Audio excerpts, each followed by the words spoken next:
मैं doctor Gurudatt Sharma, associate professor, department of ABST, government college Kaladera, आज अपने विद्यार्थियों एमकॉम फाइनल के विद्यार्थियों से प्रबंध अंकेक्षण कार्यक्रम के संबंध में अपने विचार प्रस्तुत करूंगा।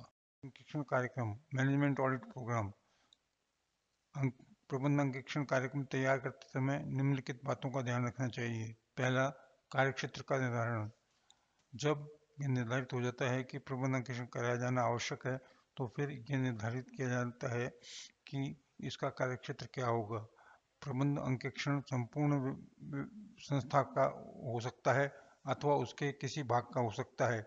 जिस क्षेत्र का अध्ययन किया जा रहा है, सामान्यतः अंकेक्षण उसकी आवश्यकता अनुसार के अनुरूप होना चाहिए। प्रबंध अंकेक्षण का संबंध किसी समस्या के समाधान से हो सकता है अथवा अध्ययन द्वारा सिफारिश प्रस्तुत करना हो सकता है। यदि इसका संबंध किसी समस्या के समाधान खोजने हेतु है, तो यह आवश्यक है कि उस समस्या को भलीभांति परिभाषित किया जाए।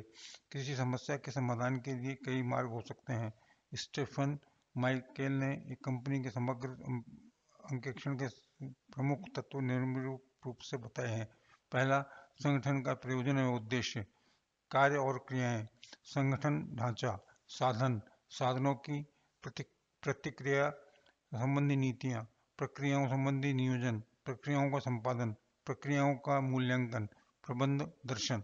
अंकेक्षण कार्यक्रम का उपयुक्त क्रम निश्चित परिस्थितियों में उपयुक्त होगा।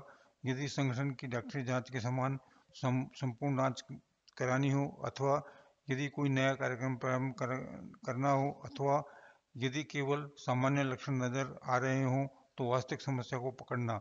ऊपर बताए गए समग्र अंकेक्षण के अतिरिक्त प्रबंध अंकेक्षण के लिए निम्नलिखित क्षेत्रों का चयन किया जाता है। पहला, अंकेक्षण प्रक्रिया, जिसके अंतर्गत प्रक्रियाओं के नियोजन, संपादन तथा मूल्यांकन का अंकेक्षण किया जाता है। साधनों का अंकेक्षण, एक कंपनी के लिए प्रमुख साधन निम्नलिखित होते हैं: मानव शक्ति, धन, सामग्री व संपूर्ण संपत्तियां, उपकरण व मशीन, उत्पाद तथा सेवाएं तथा प्लांट अथवा स्थान संबंधी सूचनाएं। साधनों के वर्गीकरण में निम्नलिखित बातों की जांच पर मुख्य रूप से बल देना चाहिए: साधनों की मात्रा, साधनों की किस्म, साधनों का बंटन, साधनों से प्रभावित करने वाली क्रियाओं का नियोजन, संपादन तथा मूल्यांकन। इस प्रकार यह स्पष्ट है कि प्रबंध अंकेक्षण कार्यक्रम की रचना करने से पूर्व कार्यक्षेत्र का निर्धारण हो जाना चाहिए, ताकि उसी के अनुरूप कार्यक्रम तैयार किया जा सके। दूसरा, प्रबंधकों से विचार विमर्श, डिस्कशन विद मैनेजर्स। प्रबंध अंकेक्षण कार्यक्षेत्र निर्धारित हो जाने के पश्चात प्रबंध अंकेक्षक कार्य के स्वभाव तथा विस्तार का अनुमान लगा सकता है। अतः अब उससे निम्नलिखित बातों को ध्यान में रखते हुए प्रबंधकों से विचार विमर्श कर लेना चाहिए। पहला, लागत। प्रबंधकों को यह बताना चाहिए कि प्रबंध अंकेक्षण में कितना खर्चा आने की संभावनाएं है, तथा यह ज्ञात करना चाहिए कि क्या वे इतना खर्च वहन करने के लिए तैयार हैं। दूसरा, स्वभाव तथा कार्यक्षेत्र पर परिणाम। प्रबंधकों से यह स्पष्ट किया जाना चाहिए कि प्रबंध अंकेक्षण का स्वभाव तथा कार्यक्षेत्र क्या होगा। उसको यह जानकारी में बताया जाना चाहिए कि यह अंकेक्षण कार्य पूर्ण हो जाएगा तो उसकी निष्कर्ष तथा सिफारिशों को किस समस्या से संबंधित होंगे। कर्मचारियों का सहयोग। प्रबंधकों को यह बताया जाना चाहिए कि कंपनी में किन व्यक्तियों के सहयोग का विशेष रूप से आवश्यकता पड़ेगी। प्रबंध अंकेक्षक को यह देखना चाहिए कि अंकेक्षण संबंधी कार्य में वह कंपनी के किन कर्मचारियों का पूर्णकालीन सहयोग प्राप्त करना चाहेगा। प्रबंधकों से विचार विमर्श करके यह ज्ञात करना चाहिए कि कंपनी में कैसे प्रतिभावान व्यक्ति मौजूद हैं, वह उनकी प्रतिभा का किस प्रकार उपयोग कर सकता है। अंकेक्षण कार्य के लिए कर्मचारियों को सहयोग निम्नलिखित बातों पर निर्भर करता है: समस्या का स्वभाव। कर्मचारियों से प्राप्त होने वाला सहयोग इस बात पर निर्भर करेगा कि समस्या ने कंपनी अथवा विभाग के सम्मुख कितना संकट उत्पन्न कर रखा है। यदि कोई क्रिया लाभ दे रही है तो सहयोग कम मिलेगा, और यदि कोई क्रिया हानि में चल रही है तो सहयोग अधिक मिलेगा। सामान्य मनोवैज्ञानिक कारण। स्वाभाविक रूप से मानव परिवर्तन की आसानी से स्वीकार नहीं कर सकता। जो सामान्यतः नारा परिवर्तन के विरुद्ध लगाया जाता है, वो उसके उदाहरण इस प्रकार हैं: इस तरह करते तो हमें वर्षों गुजर गए, अथवा आप मुझे क्या सिखा रहे हैं, आपने जितना आटा नहीं खाया उससे अधिक तो मैंने नमक खा लिया है। अथवा मेरे बाल धूप में सफेद नहीं हुए हैं। सामान्य रूप से मानव परिवर्तन का विरोधी होते हुए भी ये संभव है कि कोई व्यक्ति इसका विशेष रूप से पक्ष ले, क्योंकि हो सकता है कि इसमें उसे व्यक्तिगत लाभ की संभावना नजर आती हो। नेतृत्व: यदि कंपनी में नेतृत्व उत्तम स्वभाव का है तथा अनुशासन अच्छा है तो कर्मचारियों से सहयोग अच्छा मिल सकेगा। कर्मचारियों से सहयोग प्राप्त करने के लिए निम्नलिखित प्रयास किए जाने चाहिए। पहला, भावी लाभ: कर्मचारियों को यह समझाना चाहिए कि प्रबंध अंकेक्षण के फलस्वरूप जो उपाय काम में लिए जाएंगे उनसे कंपनी में काफी लाभ मिलेगा और कंपनी का लाभ होने से कर्मचारियों के स्वयं स्वतः लाभ होगा। सहधर्मिता, सहभागिता: यह सर्वमान्य बात है कि यदि किसी व्यक्ति को किसी कार्य के लिए सहभागिता करनी चाहिए तो वह न केवल उस कार्य के सहयोग प्रदान करेगा बल्कि वह उसका पक्का समर्थक भी बन सकता है। संकटकालीन स्थिति: संकटकालीन स्थिति में भी कर्मचारियों का सहयोग अनायास ही प्राप्त हो जाता है, क्योंकि सहयोग न करने पर स्थिति और बिगड़ सकती है। प्रबंध अंकेक्षक को सहयोग प्राप्त करने का भरसक प्रयत्न करना चाहिए। स्टीफन माइकेल ने तो यहाँ तक कहा है कि जब इस कार्य की चापलूसी का भी विवेकपूर्ण वर्णन से ढंग से कर सकता है, जैसे किसी व्यक्ति ने यह कहना कि आपकी सहायता बहुत आवश्यक है। अंकेक्षण कार्य का स्थान: प्रबंधकों से बात करके यह निर्धारित किया जाना चाहिए कि कंपनी में अंकेक्षण कार्य का स्थान कहाँ होगा। इस संबंध में प्रबंध अंकेक्षक को यह देखना चाहिए कि कमरे का आकार तथा स्थान अंकेक्षण कार्य को प्रभावपूर्ण ढंग से पूरा करने के लिए उपयुक्त है। अवधि: अंकेक्षक को विचार विमर्श करके यह निश्चित करना चाहिए कि अंकेक्षण कार्यक्रम में लगने वाला समय उसके स्वभाव पर निर्भर करेगा। प्रायः प्रबंधक बहुत जल्दी ही कुछ प्राप्त करना चाहते हैं, अतः इस विषय में प्रबंधकों से विचार विमर्श आवश्यक है। तकनीकी विशेषताओं की जानकारी: नॉलेज ऑफ टेक्निकल फीचर्स: अंकेक्षण कार्यक्रम तैयार करने के पूर्व अंकेक्षक को कंपनी की तकनीकी विशेषताओं के संबंध में जानकारी प्राप्त करनी चाहिए। लियोनार्ड ने निम्नलिखित विषयों के संबंध में जानकारी आवश्यक बताई है। पहला, जांच, योजनाएं एवं उद्देश्य: प्रबंध अंकेक्षक को कंपनी की योजनाओं व उद्देश्यों की वर्तमान स्थिति के संदर्भ में अध्ययन करना चाहिए। संगठन: इस संबंध में प्रबंध अंकेक्षक को निम्नलिखित कार्य करने चाहिए। जिस क्षेत्र का मूल्यांकन हो रहा है उसके संगठनात्मक ढांचे के अध्ययन किया जाना चाहिए। यदि कंपनी के पास संगठन चार्ट है तो वास्तविक ढांचे की तुलना उस चार्ट से की जानी चाहिए। यह ज्ञात करना चाहिए कि अच्छे संगठन के सिद्धांतों को पूर्ण महत्व दिया गया है अथवा नहीं। नीतियां तथा व्यवहार: ये जानने के लिए अध्ययन किया जाना चाहिए कि नीतियों और व्यवहार को अधिक प्रभावशाली बनाने के लिए क्या उपाय करने चाहिए। नियमों का पालन: प्रबंध अंकेक्षक को देखना चाहिए कि कंपनी पर कौन से कानून लागू होते हैं तथा उन सब का पालन किया जाता है अथवा नहीं। तंत्र और प्रविधियां: तंत्र और प्रविधियों का अध्ययन किया जाना चाहिए ताकि उनके दोषों का ज्ञान प्राप्त हो सके और सुधार के लिए सुझाव दिए जा सकें। नियंत्रण: प्रबंध अंकेक्षक को देखना चाहिए कि संस्था से अपनाए गए नियंत्रण उपाय पर्याप्त तथा प्रभावशाली हैं अथवा नहीं। प्रक्रियाएं: ये जानने के लिए प्रक्रियाओं का मूल्यांकन किया जाना चाहिए कि उन्हें अधिक प्रभावशाली किस प्रकार बनाया जा सकता है। कर्मचारी: जिस क्षेत्र में अध्ययन किया जा रहा है उसके संबंध में ये जानना चाहिए कि उस क्षेत्र के लिए किस प्रकार के कर्मचारियों की आवश्यकता है तथा उस कार्य पर वैसे ही कर्मचारियों को लगाया गया है अथवा नहीं। विन्यास और भौतिक उपकरण: विन्यास तथा भौतिक उपकरण की जांच करके देखना चाहिए कि आधुनिक उपकरणों का अधिक उत्तम उपयोग किस प्रकार किया जा सकता है।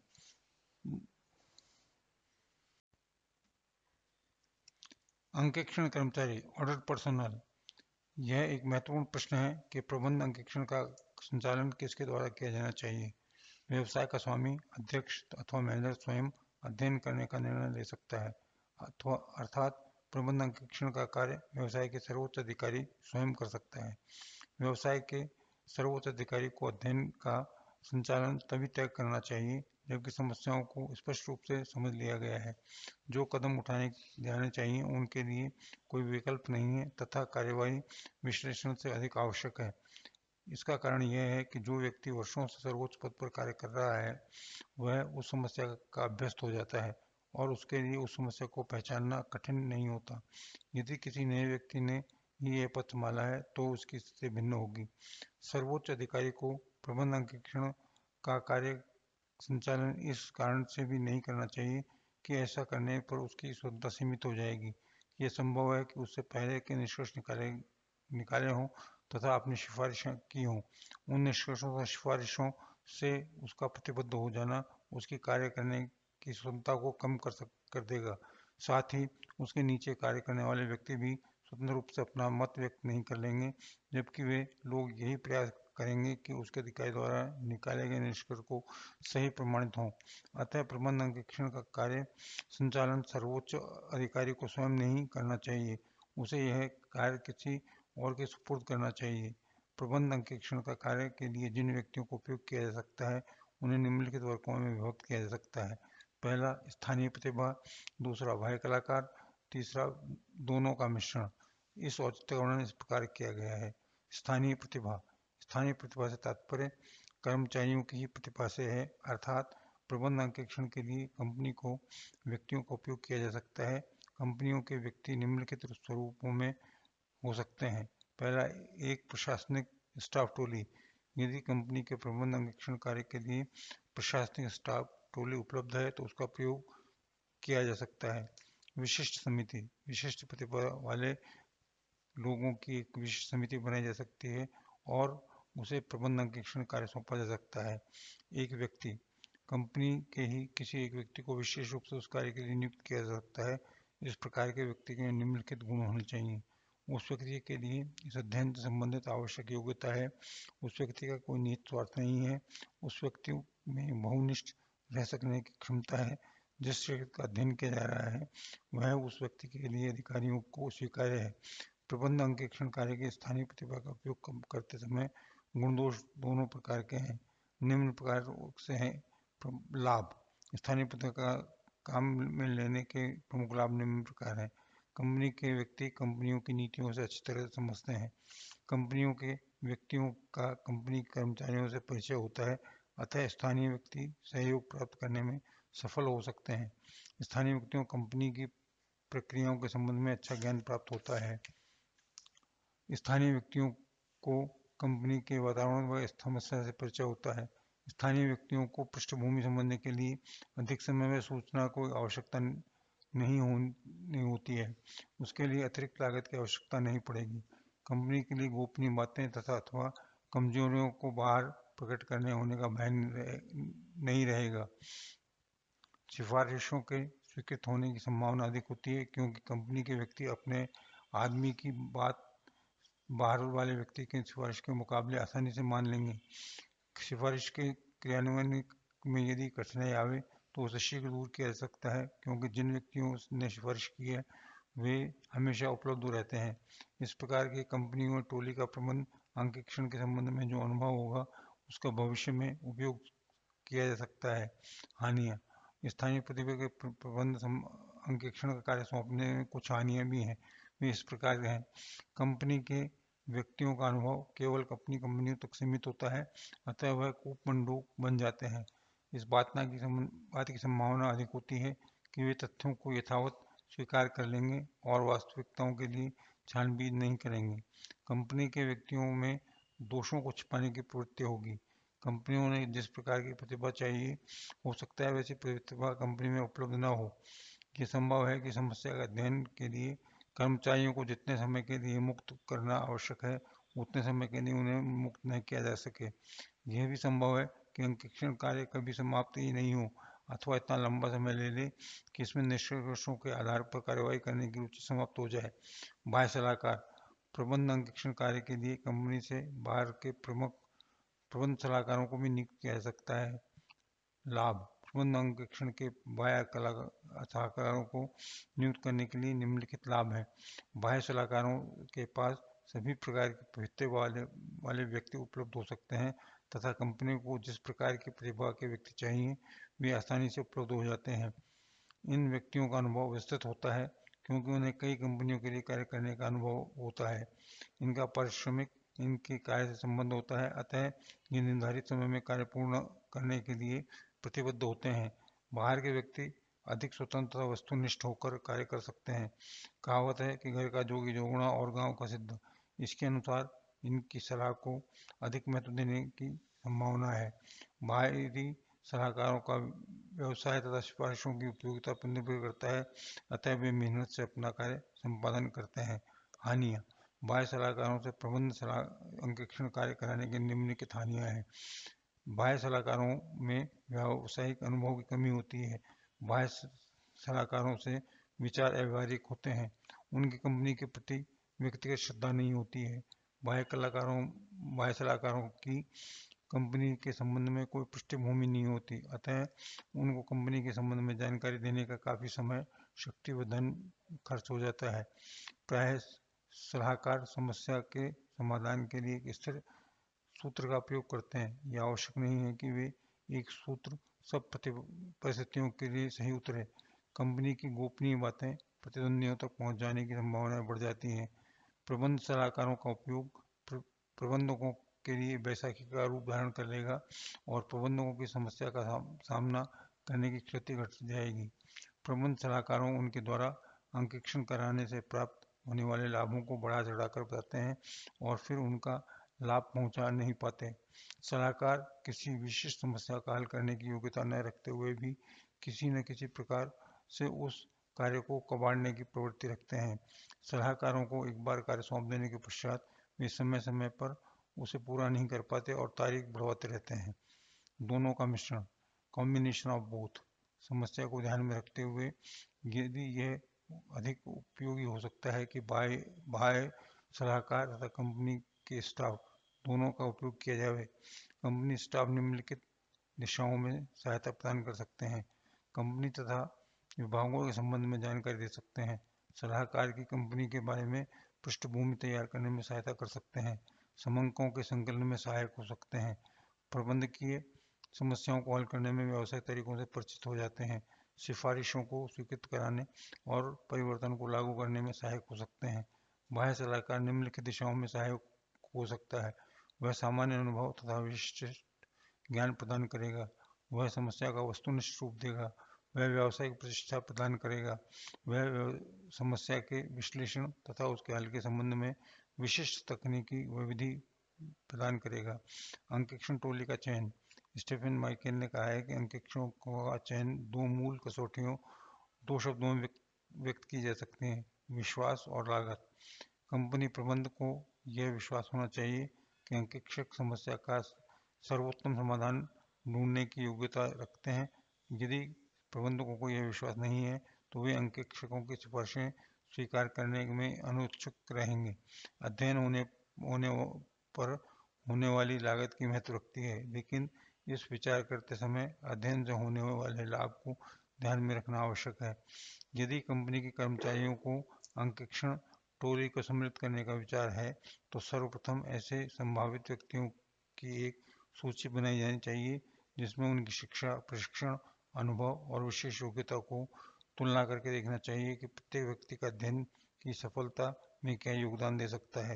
इस अध्ययन से कंपनी के कर्मचारी को जो अनुभव होगा और इस कारण उसे प्रतिभा दिखाने का जो अवसर मिलेगा उसे बुलाया जाना चाहिए।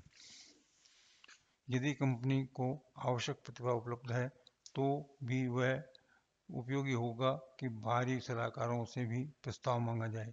इसके पश्चात कंपनी का आंतरिक कर्मचारी तथा बाहरी सलाहकार के प्रस्तावों की तुलना करके यह निर्णय लिया जाना चाहिए कि बाहरी सलाहकार आवश्यक है अथवा नहीं। यदि बाहरी सलाहकार की सेवाएं प्राप्त करना आवश्यक है तो यह मानकर नहीं चलना चाहिए कि प्रत्येक सलाहकार प्रत्येक की समस्या का समाधान कर सकने में सक्षम होगा। इसके लिए यह आवश्यक है कि समस्या को ध्यान में रखते हुए योग्य सलाहकार की तलाश किया जाए। इस कार्य के लिए ऐसे व्यावसायिक मित्रों की सलाह लेनी चाहिए जिन्होंने पहले बाह्य कलाकारों की सेवाओं का उपयोग किया है। इस विधि के अभाव में विज्ञापन, टेलीफोन डायरेक्टरी, प्रबंधकीय संगठन, विश्वविद्यालय आदि के माध्यम से भी उपयुक्त व्यक्ति का चयन किया जा सकता है। यदि इस कार्य के लिए 2 या 2 से अधिक व्यक्तियों का चयन किया जाता है तो अंकेक्षण का समग्र उत्तरदायित्व एक ही व्यक्ति पर होना चाहिए। प्रबंध अंकेक्षण का कार्यक्रम की रचना, construction of management audit program. उपयुक्त समस्त कदम पूरे कर लेने के पश्चात प्रबंध अंकेक्षक का औपचारिक अंकेक्षण कार्यक्रम बनाने में निम्नलिखित लाभ है। अंकेक्षक तथा प्रबंधकों के मध्य जो समझौता हुआ है उसका स्वरूप लिखित में आ जाएगा। इसके प्रबंधकों का अधिक अंकेक्षक में विश्वास जागृत होगा, क्योंकि योजना इस बात की गवाह होती है कि कार्य व्यवस्थित रूप से किया जाएगा। अंकेक्षण कार्यक्रम के माध्यम से अंकेक्षण टोली के कर्मचारियों में समन्वय स्थापित किया जा सकता है। अंकेक्षण कार्यक्रम के माध्यम से अंकेक्षक तथा प्रबंधक दोनों ही अंकेक्षण कार्य की प्रगति पर निगरानी रख सकेंगे। प्रबंध अंकेक्षण कार्य का प्रारंभ, स्टार्टिंग ऑफ मैनेजमेंट ऑडिट। इस प्रकार प्रबंध अंकेक्षक कार्य को तैयार के पश्चात प्रबंध अंकेक्षण कार्य प्रारंभ करने की स्थिति में होता है। यह कार्यक्रम विस्तृत रूप से 2 प्रकार का हो सकता है। प्रबंध की प्रविधियों में समीक्षा, review of process of management, तथा प्रबंध के कार्य की समीक्षा, review of the functions of management. इसका वर्णन निम्न प्रकार से है। प्रबंध की प्रविधियों का समीक्षा, review of process of management. प्रबंध की प्रविधियों की समीक्षा करते समय प्राय निम्नलिखित प्रविधियों का मूल्यांकन किया जाता है। पहला, उद्देश्यों की मूल्यांकन, अप्रेजल ऑफ ऑब्जेक्टिव्स। नियोजन का मूल्यांकन, अप्रेजल ऑफ प्लानिंग। संगठन का मूल्यांकन, अप्रेजल ऑफ ऑर्गेनाइजेशन। नियंत्रण का मूल्यांकन, अप्रेजल ऑफ कंट्रोल।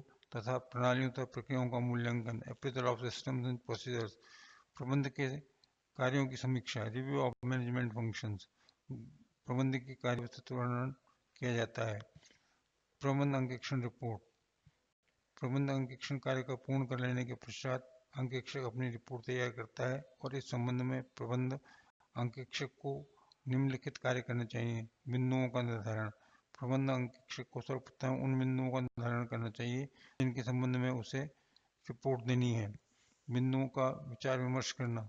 जिन बिंदुओं का प्रबंध अंकेक्षक को अपनी रिपोर्ट देनी है उसके संबंधित व्यक्तियों को उन बिंदुओं के विचार विमर्श करना चाहिए। प्रबंध अंकेक्षक का उद्देश्य व्यक्तियों के दोष ढूंढना नहीं होता, बल्कि उनके साथ में लेकर उनके सुधार करना होता है।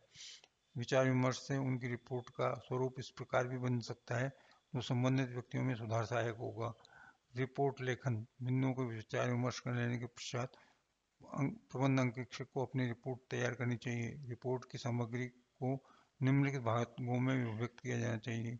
क्या किया जा रहा है, जिस बिंदु पर अंकेक्षक रिपोर्ट दे रहा है उसके संबंध में सही स्थिति का वर्णन किया जाना चाहिए। इस भाग में अंकेक्षक यह बात लिखेगा जो उसने स्वयं ने देखी है। इस संबंध में उसे आंकड़े और तथ्य देने चाहिए। क्या किया जाना चाहिए था। इस भाग में अंतर्गत प्रबंध अंकेक्षक यह बताता है कि जिस बिंदु के संबंध में यह रिपोर्ट दे रहा है उसके संबंध में क्या किया जाना चाहिए था। यह बात किसी अधिकृत स्रोत के आधार पर उसे लिखनी चाहिए। विचरण के क्या कारण है। इस भाग में अंतर्गत प्रबंध अंकेक्षक को यह बताना चाहिए कि जो किया जा रहा है और जो किया जाना चाहिए था उसमें कितना अंतर है। इस अंतर का विचरण डिवीजन कहते हैं। उसे अंतर के कारण भी बताने चाहिए और यह भी बताना चाहिए कि इस अंतर का संस्था पर क्या प्रभाव पड़ता है, क्या सिफारिश है। इस भाग के अंतर्गत अंकेक्षक का निश्चित सिफारिश करनी चाहिए। सिफारिश करते समय उसे ध्यान में रखना चाहिए कि संस्था के उद्देश्य क्या है। यह भी ध्यान रखना चाहिए कि सिफारिशें व्यवहारिक हैं तथा उन्हें लागू किया जा सकता है। सारांश, समरी। रिपोर्ट के अंत में रिपोर्ट का संक्षिप्त सारांश अवश्य लिखा जाना चाहिए ताकि व्यस्त प्रबंधक भी शीघ्रता से रिपोर्ट के संबंध में जानकारी प्राप्त कर सकें। रिपोर्ट प्रस्तुत करना। रिपोर्ट तैयार करने के पश्चात प्रबंध अंकेक्षक अपनी रिपोर्ट उस व्यक्ति के प्रस्तुत करनी चाहिए जिसे उसकी नियुक्ति की थी। धन्यवाद।